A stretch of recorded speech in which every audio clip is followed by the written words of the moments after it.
Welcome to the TCPalm Editorial Board meeting to interview candidates for Florida House District 34. I'm Larry Reisman, Community Column and Community Editor, and I'm joined by fellow Editorial Board members Adam Neal, Editor and News Director, Blake Fontenay and Ed Killer, columnist, and Louise Philippine, a Reader Advisory Board member. Special thanks to our candidates today for meeting with us and streamlining the process by completing questionnaires ahead of time. Board members have reviewed them, and we've worked together on a list of questions for the candidates. Questionnaires and replays of our editorial board interviews can be found at tcpalm.com. At the conclusion of this interview, editorial board members will discuss possibly writing an editorial to recommend a candidate in this race. I'll lead the questioning and open it up to other editorial board members at the end. Our goal is to be completed in about 45 minutes. So because of time constraints, we ask that you keep your answers concise. We'll start this in alphabetical order. So we'll start with Mr. Brackett. What are the three biggest challenges our district faces that you will go to Tallahassee to solve? Well, I think the biggest challenge we have here are, number one, we have a lagoon, water quality with a lagoon, and trying to take care of that situation there. We also have cost of living, the skyrocketing price of insurance, property tax, and so forth, and all those factor into the cost of living here. It's not just the cost of the house. And then the third biggest thing is infrastructure throughout the state. You know, we've had a supply chain crisis for quite some time now, and we need to make sure that we're on board and ready to deal with that when the supply chain comes back and have the infrastructure to get the goods to local businesses so they can survive. Thank you. Ms. Greb? Yes. First off, let me just thank TCPalm for hosting these interviews and articles around this particular race and all of the other ones. It's a great service to our community, and thank you for that. And thank you also to Mayor Brackett for running and for his service to the Vero Beach community. I agree with Mayor Brackett on the items that he's mentioned. I think additionally, I think affordable housing is also an issue that we're facing in our community. And, you know, the Indian River Lagoon is of utmost concern, and I think that every decision that we make as elected officials need to take into account the impact on the environment, and low impact development will be critical going forward. Thank you. Thank you. Next question would be for Ms. Greb. Can you please give us a specific example of a time when somebody you greatly respected had a different opinion than you on an issue, but you took an opposing view from that person publicly?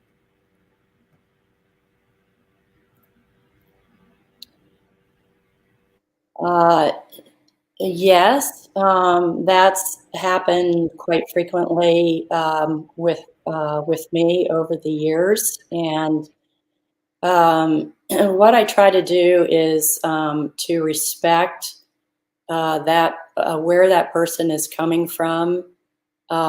We all have different life experiences and backgrounds, and I try to see where that person is coming from, and you know, have compassion for that person's position and for mine, and try to find where the mutual central ground might be around it, and try to have a non-confrontational conversation around it, factual, bring the facts to the table, and see how we can reconcile that. Okay, Mr. Brackett, can you please give us a specific example of a time when somebody you greatly respected had a different opinion on an issue than you, but you took an opposing view from that person publicly? Well, as being the sitting mayor, obviously we have people come to the dais on a regular basis that don't agree with things that we do all the time. Probably the most recent stuff that happened was during the COVID situations. I had a number of individuals who I respected that came over with a mask versus a no mask issue. We took the position at City Council, and I took the position at City Council that we weren't going to have a mandate, but we were going to ask individuals to be good neighbors, ask the citizens of Vero Beach to do the right thing and to respect their neighbors and respect their wishes, and we did that. And we had people from, President of Cleveland Clinic show up, someone who, and others that we respected greatly. In fact, other council members that I respected greatly that disagreed with that position, but that was a position the council as a whole took, and we stuck by it. And I think showing that respect for others, even though you disagree upon a topic, helped to go a long way to individuals just being good neighbors. Thank you. Mr. Brackett, we'll start with you on this next question. Similar kind of question, but can you please give us a specific example of a time when a stance you took had a lot of opposition? How were you able to persuade others to agree with you?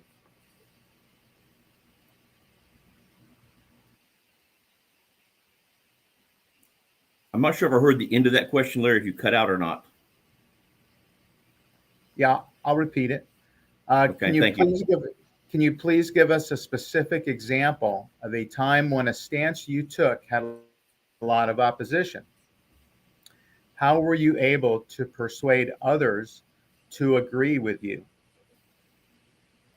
Well, I think the topic I gave you a minute ago with mask was one of those issues, but I'll give you another one that happened not too long ago also, and that was the idea of the stormwater utility. I've been firm on my position with a stormwater utility. While a stormwater utility does go towards lagoon, it doesn't get us there. We fall way short with the utility that we're going to charge. Even if we did charge the full amount, it just doesn't get us there. And so we need to have other ways to do it. There was a lot of opposing people in the audience were very much opposed to that. They wanted to have the stormwater utility in place, and it's kind of a feel-good thing. But we were able to come to a compromise and bring that rate down and do it. And I think just again through open dialogue and being respectful of each other, we came to a conclusion, and we passed a stormwater utility with a much lower fee, and we're going to fund it in other ways too to make sure that we get the proper funding for the stormwater. Thank you. Ms. Greb, would you like me to repeat the question, or do you have it? If you would, please. Okay, please give us a specific example of a time when a stance you took had a lot of opposition. How were you able to persuade others to agree with you?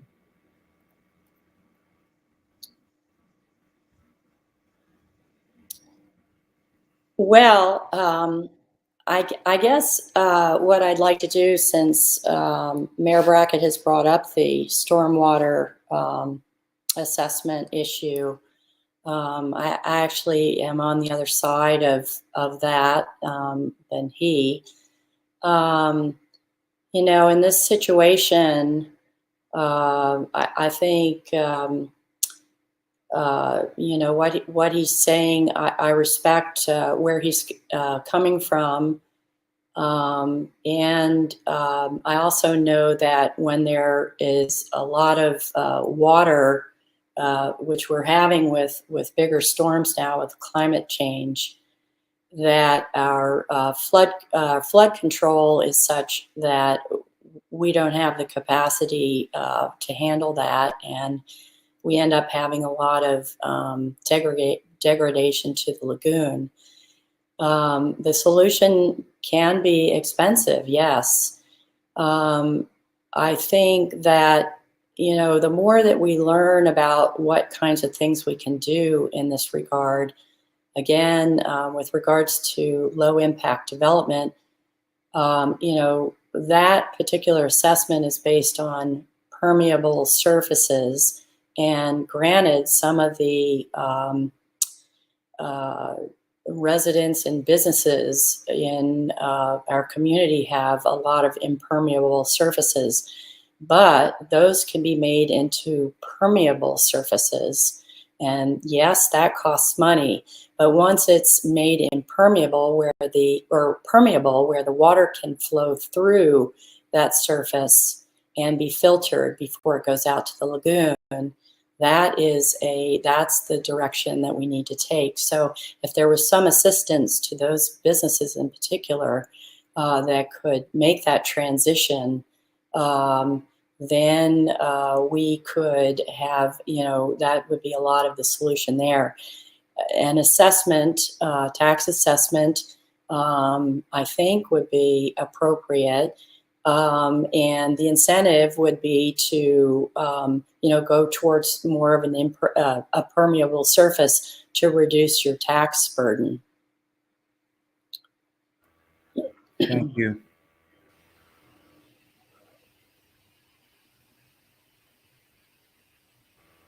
We'll start with you on the next question. How do you view state government's relationships with cities and counties? Are there changes you believe need to be made to improve those relationships? So that's that's a big issue these days.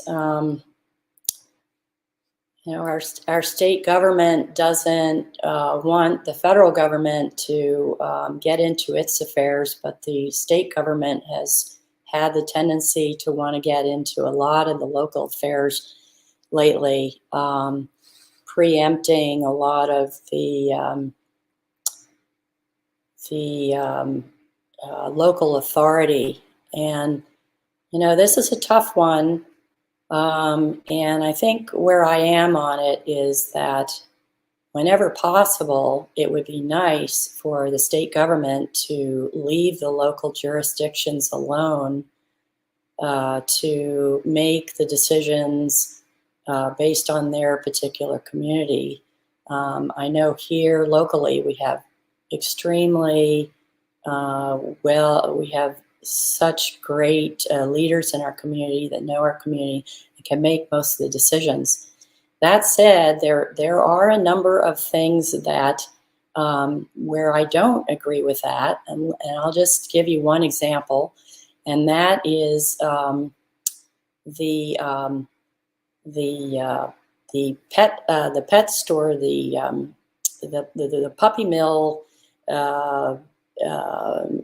Sale of puppies and kittens in pet stores is an example of where 70 jurisdictions within the state have passed ordinances, and I believe Indian River County may be one of them, to prohibit the sale of the animals in the pet stores because no legitimate breeder dogs and cats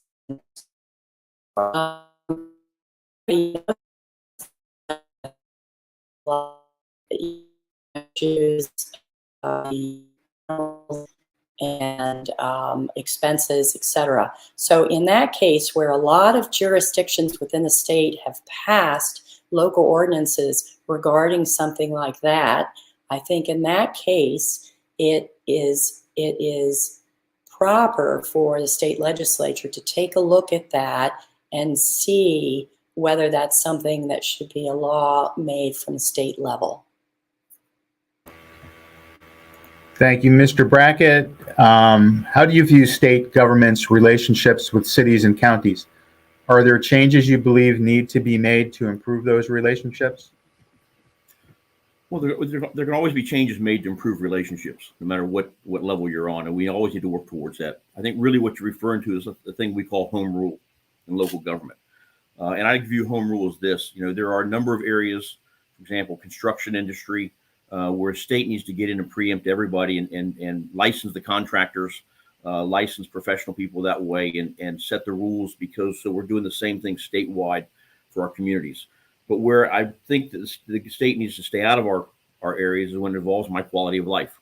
I'm not Miami. The city of Vero Beach is not Miami. Indian River County, this district, city of Sebastian, we're not Miami, especially Valkyria, Grant area up in the Brevard County area. They're not like Orlando. They're not like Tampa. We're very different communities. And so when it affects our quality of life, I think that's when the state needs to leave home rule in place and let local elected official to determine what it is. And those areas would be things like height restrictions, density requirements, zoning laws. Those are what help our quality of life in this area.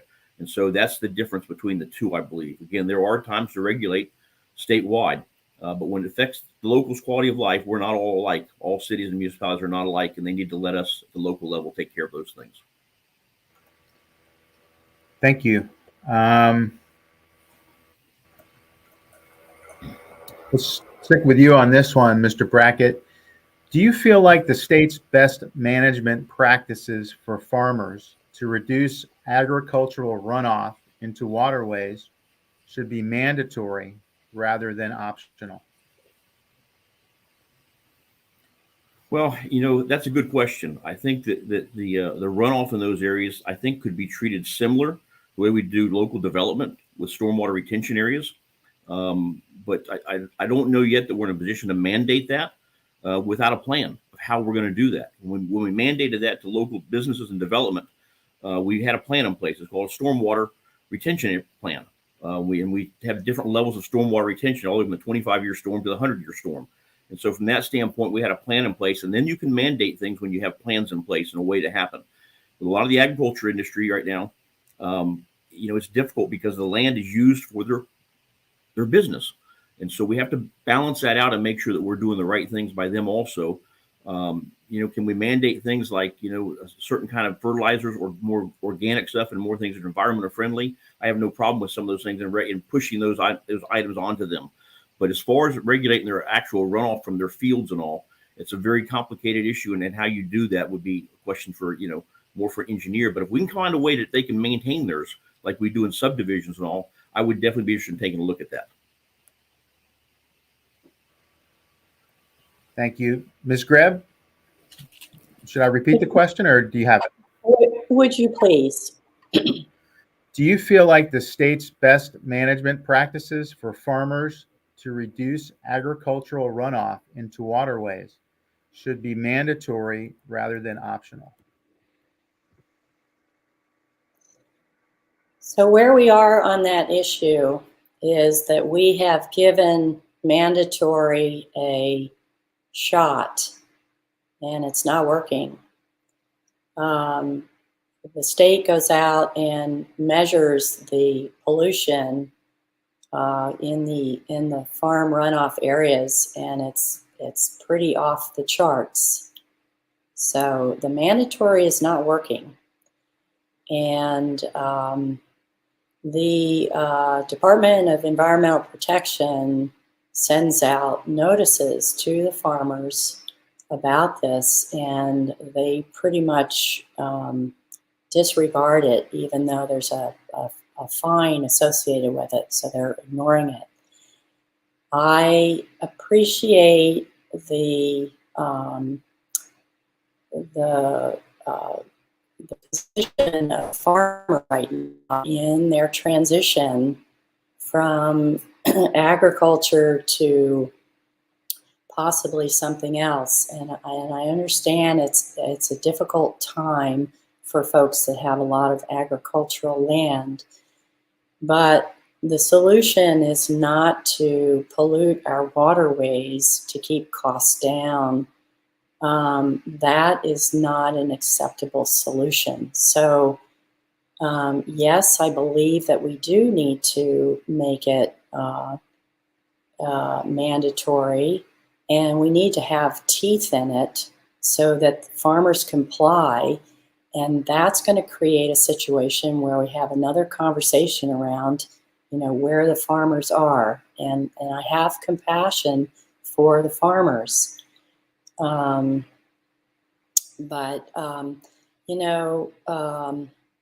Anyway, we have a lot of good regulations on the books. I've seen as someone who's been following the environmental legislation, and we do have some relatively good legislation on the books that we're not enforcing, and this is one of them.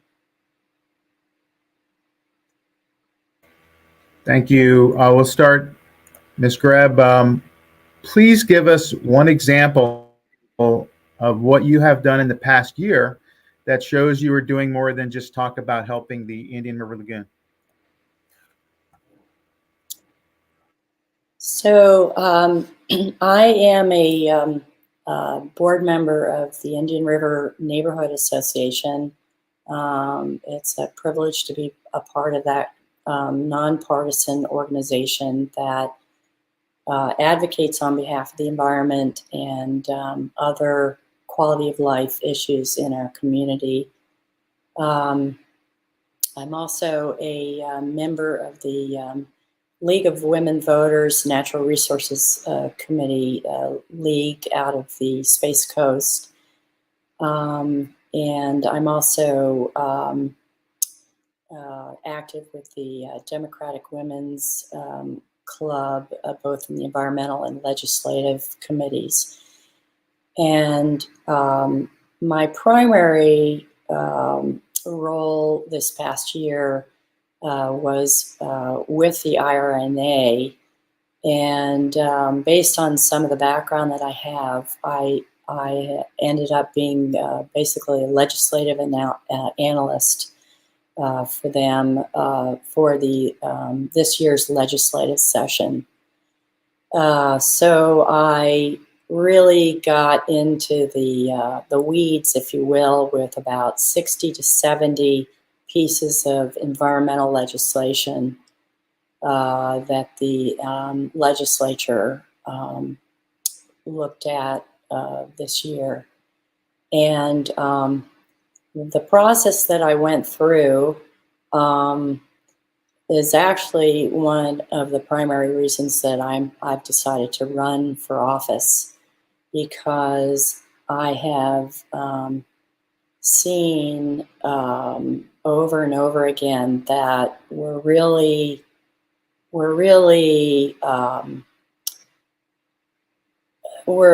legislating on behalf of special interests in our state rather than the people. And I saw, our legislators that we've elected along the Indian River Lagoon, all up and down the Indian River Lagoon, all 5 counties, 150 miles, all of them that know what the lagoon is going through.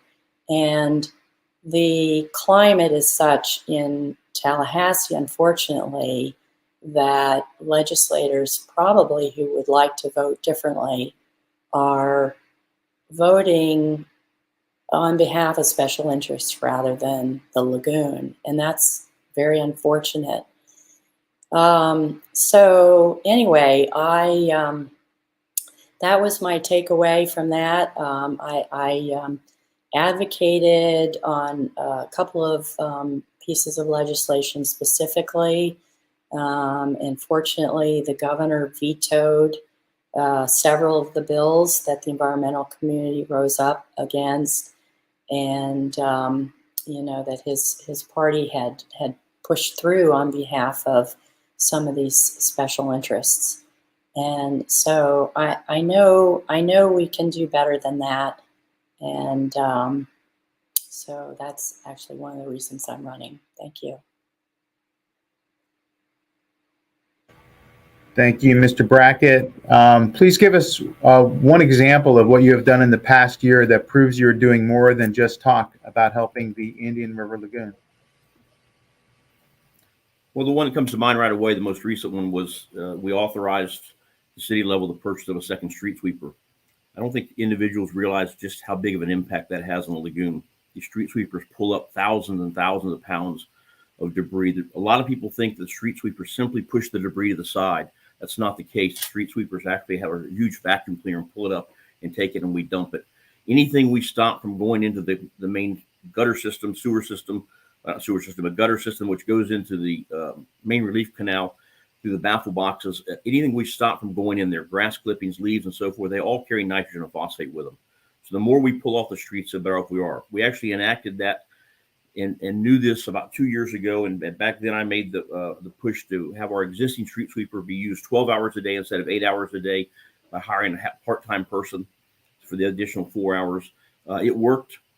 We accomplished a lot, but we also came to the conclusion that the wear and tear on the machine was too much. So this past budget time last July, not this past July, but July in 21, I pushed very hard for the purchase of a new street sweeper. And we got that. It was just delivered about a month ago to City Hall. And the city has done a lot of other things that we've worked on that I've had the pleasure of working on, but that's a big one right there with a street sweeper. And I don't really understand why more municipalities do not use them, because they're proven time and time again to work. They're pretty inexpensive in the scheme of things. And it's a great deal for the city. Thank you. Mr. Brackett, we'll start with you on this next question. Should users of electric vehicles who pay no gasoline tax be assessed in some way to help fund road improvements?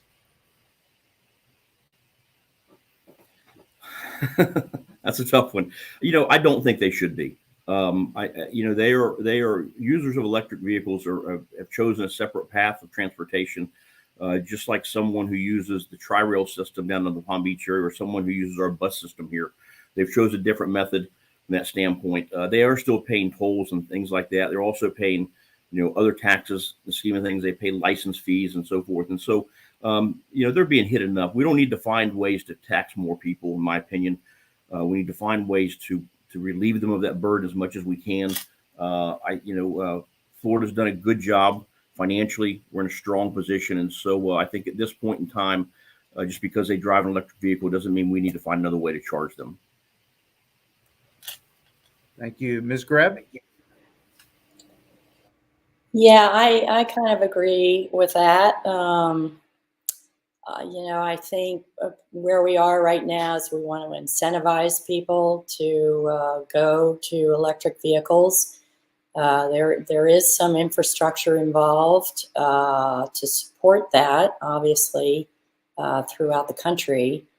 But I think it probably would be an added incentive. I think probably what you want to look at is the whole package around buying an electric vehicle and how that balances out with a non-electric vehicle. And I think any additional taxes would be weighed in with the full picture of what is influencing a person's decision in that regard. Thank you. Next one, we'll start with you, Ms. Greb. Speaking of vehicles, I just got my auto insurance renewal, and this is a two-part question. I got a hefty rate increase for no apparent reason, but what can the legislature do, if anything, to rein in the spiraling cost of automobile insurance and homeowners insurance? So, a two-part question.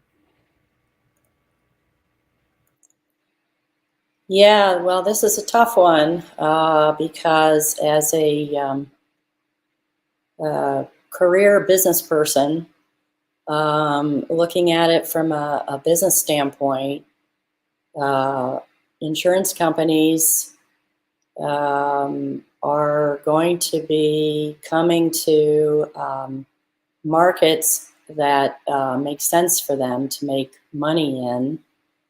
And if it's a market where they can't make money, then you need to look at the sources of why they're not attracted into this market. So with regard to auto insurance, I guess they're seeing quite a bit of claims being made that's not making it profitable for them. So I think probably what you need to do is dig down and start looking at what's going on the roads of Florida, what's happening, because what's going to make your claim level go down. If your claim level goes down, then the insurance companies are going to be there to make money and be competitive. And we're going to be paying less money as a result. And the same thing goes with homeowners insurance. We have insurers that are shying away from Florida, maybe because of hurricane risk and that sort of thing. Well, that's a climate change issue. So we need to be dealing with that. Again, with every decision that we make, it's got to be, part of it has to be towards this climate change issue. Try and shore up. Maybe there's some state support around that to help lure the insurance companies in. But you have to dig down to why the insurance companies are not attracted to Florida and try to solve those problems, and then track them in and get us lower premiums. And maybe it's partly going to be support from the state to get there. Thank you. Mr. Brackett, any thoughts on that? Yes. I mean, the car insurance is a relatively new thing that is starting to creep up. The homeowners insurance has been an issue for the last 3 or 4 years. From that standpoint, I'm not sure what's causing the car insurance to go the way it is. I know that all these insurance companies rate every single driver, not just based on driving record, but based on other factors that they have involved, from credit all the way down. And so I think that's an issue we have to look at there. But from a homeowner standpoint, homeowners insurance it's a very vital issue. It's really a cost of living to homeownership. It can be cost prohibitive and keep people from owning their own home because of the cost involved. And we have some simple issues there that we need to just deal with. One is we should not allow homeowners to sign their rights away to roofers, contractors, and other people and let them deal with the insurance companies. The homeowners pay for the insurance. They need to deal with the insurance companies. But we have unscrupulous companies that come in and convince a homeowner why don't you sign your rights away to me after the storm, and I'll get you a brand new roof, and I'll get you this, the other. And they're running up the cost on us. I believe the stats are that we have about 11 or 12% of the claims nationwide, but we have 29% of the lawsuits nationwide. And that's a problem.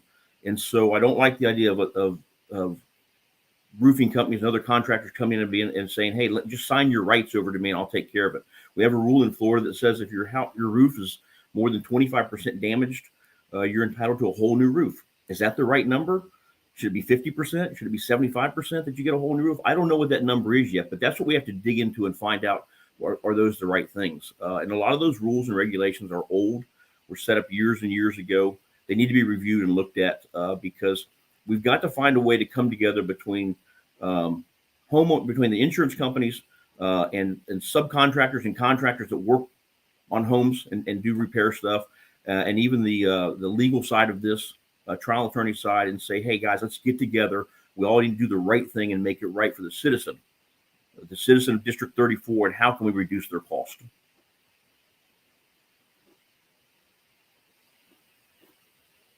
Thank you. We'll go to you for the next question, Mr. Brackett. Both of you have been involved in real estate and in housing in your careers. What, if anything, should be done at the state level to help people find affordable housing? Well, I don't have a problem with the state doing incentives. We have it now, affordable housing programs, giving incentives out there to developers and contractors who want to do it. I do not believe we ought to have a housing authority and do it ourselves, as state housing or local housing, inter-county housing. It needs to come through incentivizing contractors, developers. We're in a high part of the market right now, but as we all know, these markets shift and change.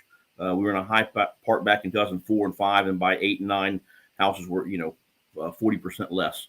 And so some of that has to do with supply and demand and what's out there. But again, I have no problem with incentivizing developers and all to affordable housing projects, tax incentives and breaks so that they can do things and provide affordable housing for the folks that need it. Ms. Greb? Yeah, this is a tough one right now in Florida with the land prices, what they are. My involvement was in the affordable housing area in California financing large apartment projects.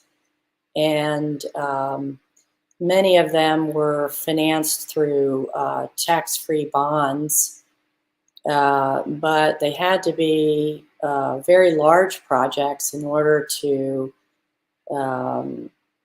to pay for the all the attorneys and everybody that gets involved in a project like that. So Florida is not really inclined to large apartment projects, which is nice, I guess. But again, I think that smaller units is probably the way that we all need to go. I know I have reduced my my house footprint, if you will, down to a smaller size home. You know, I don't need to live in a large space, and I think an apartment size place is good. But yeah, apartments are affordable housing. Again, how do you do it in a low impact way?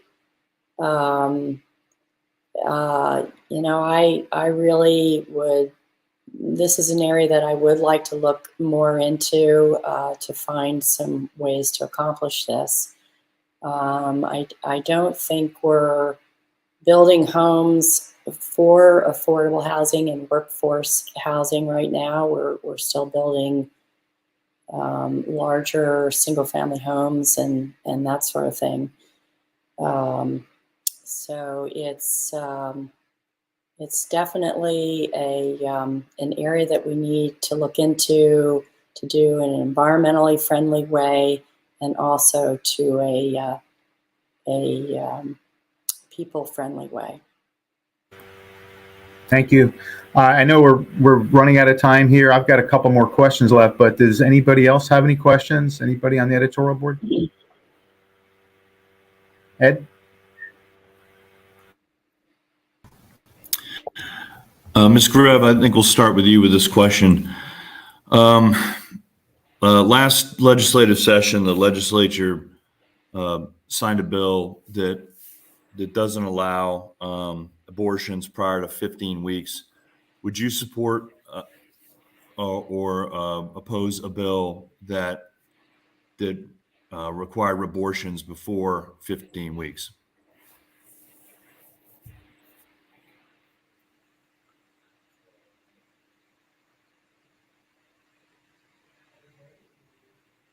That's a question to ponder. Okay, so 15 weeks. So 4 months, require it for 4 months.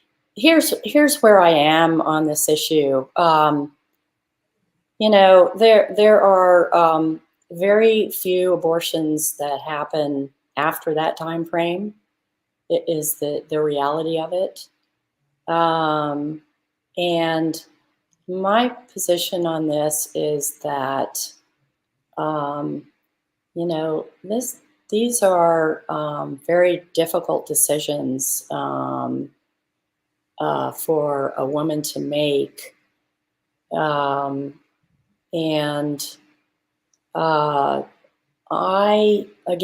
It sort of gets back to the home rule concept. You know, I mean, the ultimate home rule is we as individuals, the freedom that we have to make decisions around our own health and our family planning.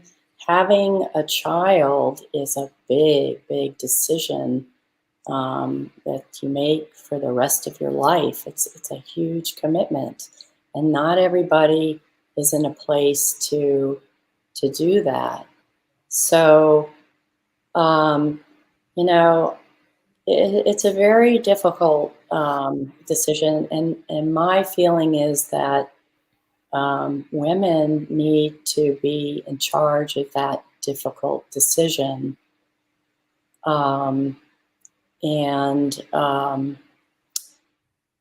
And furthermore, if they're not, then society needs to provide the sufficient support around that mother and child financially and,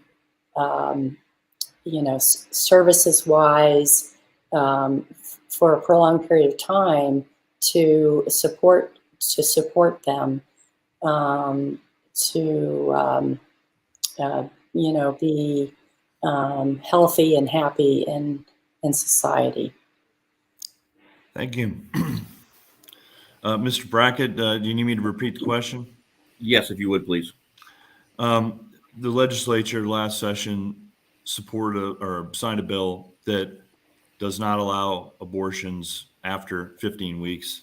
Would you support or oppose a bill that asked to not allow abortions prior to 15 weeks?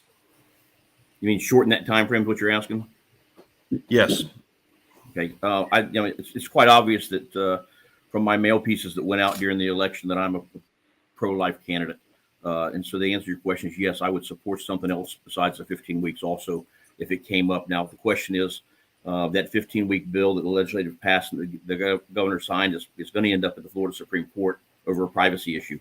And so we'll wait to see what happens there and find out because our Florida Supreme Court has ruled on a number of times that privacy issue affects the abortion issue. In years past, they ruled that way. So we'll see if that bill, passes the test right now or not. Thank you. That's all the questions I have, Larry. Anybody else? Okay. Seeing none, I will go into a couple of more here. We'll start with Mr. Brackett, and you'll understand why I asked this question in a minute, but why have you been a longtime Republican? What makes you align with that party? Well, my family was Republican, very conservative family. I come from a very faith-based background. We've been conservative in every aspect of our life. And I aligned myself with the conservative values, fiscally conservative and socially conservative. As a business owner, I've seen the effects of what poor policy can do and taxation can do to not only individuals, but to businesses. And so it's just something that aligns with my values all the way across the board, always has and always will from that standpoint. At least I think it always will. I don't know that the Republican Party is going to change much from that standpoint, but that's where I come from. Thank you. And one of the reasons I asked the question was, Ms. Greb, on your questionnaire, you noted you were a longtime Republican. What made you change parties? Yes, I was a registered Republican for most of my adult life, living in California, actually. And when I moved to Florida, actually, I thought I was a libertarian, socially liberal and fiscally conservative as a business person. But when I moved to Florida and I found what the lack of regulations were doing to the environment here, it was a big wake up for me. So that was one of my reasons for shifting away from that. And since then, there's actually been more reasons for that. I mean, I understand where, moderate conservatives are coming from. I was one, for most of my life. Am I a Democrat? Well, that's kind of the alternative right now to be supported. I'm probably more of an independent, but I'm under the Democrat flag right now. I would rather see us be up there making decisions based on the facts provided and what's best for our community rather than what our party is pushing. So that's where I am on that.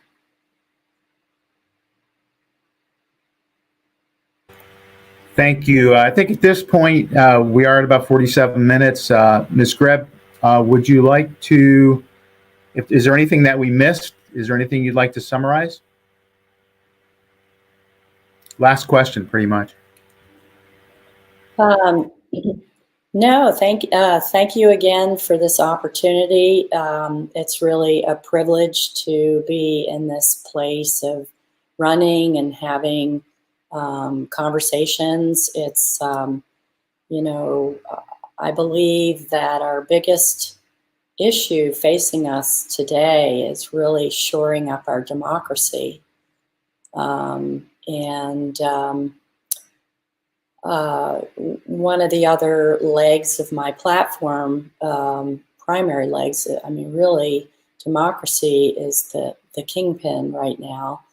And that is driving how our environment is going. You know, we have critical issues with our environment and our democracy. And I believe, you know, I would really like to see us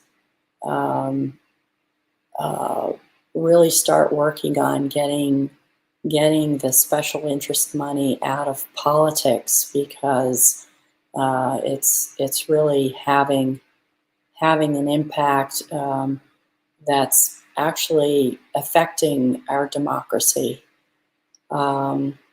So anyway, I believe it's all doable. I believe, I know in my heart that the beautiful Indian River Lagoon that we are so privileged to live by is absolutely healable. And I have great optimism for our opportunities going forward. Thank you. Thank you, Mr. Brackett. Well, first, I just want to thank the TCPalm Editorial Board for having this. I think you do a great service to the community by allowing individuals to watch this and post this later onto your websites and so forth, so you can see what the candidates are about. And so I want to thank you for that. And also want to thank to Ms. Greb for running. You know, it can be very challenging to file to run for an elected office. I've done it a few times, and it really can be challenging. But it takes people that are willing to dedicate themselves and be willing to give back. And so I want to thank her for taking that opportunity also. You know, I believe truly that I'm the most qualified for this position. I believe that I can hit the ground running based on my experiences in two ways. Number, my background with city and local government, but also my background in this community in the District 34. You know, I've had 59 years here. History is important. Experience is important. And knowing the history of this district and this community, I operate businesses both here in Indian River County and Brevard County. And so I know the will of the people. I know what they're looking for. I know their likes and dislikes. And I think we can go to Tallahassee and really hit the ground day one running. And so I look forward to that opportunity to go there.